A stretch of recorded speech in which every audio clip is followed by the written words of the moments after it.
Hey guys! Welcome back to my YouTube channel. It's me again, Walma TV.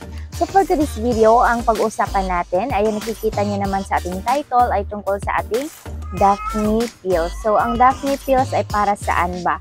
So ang Daphne Pills ay para sa mga mommies na ayaw pang mabuntis ulit. So ang pills na ito ay meron po siyang days of the week. So Sunday, Monday, Tuesday, Wednesday, Thursday, Friday, Saturday.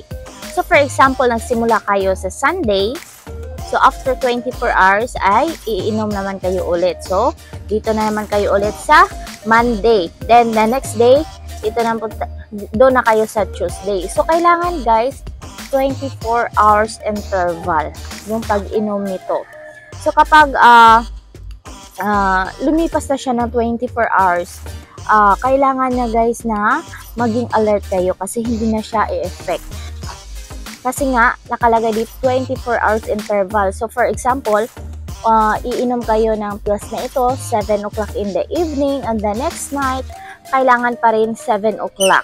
So, ganun yung pag-inom ng pills. Then, kapag meron po siyang arrow guys, meron siyang arrow. So, kailangan nyo lang sundan ang arrow ng pills na ito. So, ayan, ipapakita ko sa inyo. Ganyan yung kanyang itsura. So, ganyan ang itsura ng ating Daphne Pills. So, sa mga nagtatanong na pwede bang itigil ang pag-inom kapag walang sex intercourse na nangyayari. So, hindi po siya pwedeng itigil kahit walang intercourse na nangyayari. Kailangan ipagpatuloy pa rin ang pag-inom ng ating Daphne Pills.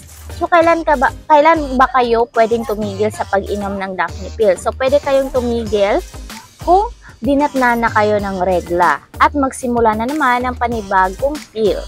So, ganun po yung pag-take ng pill.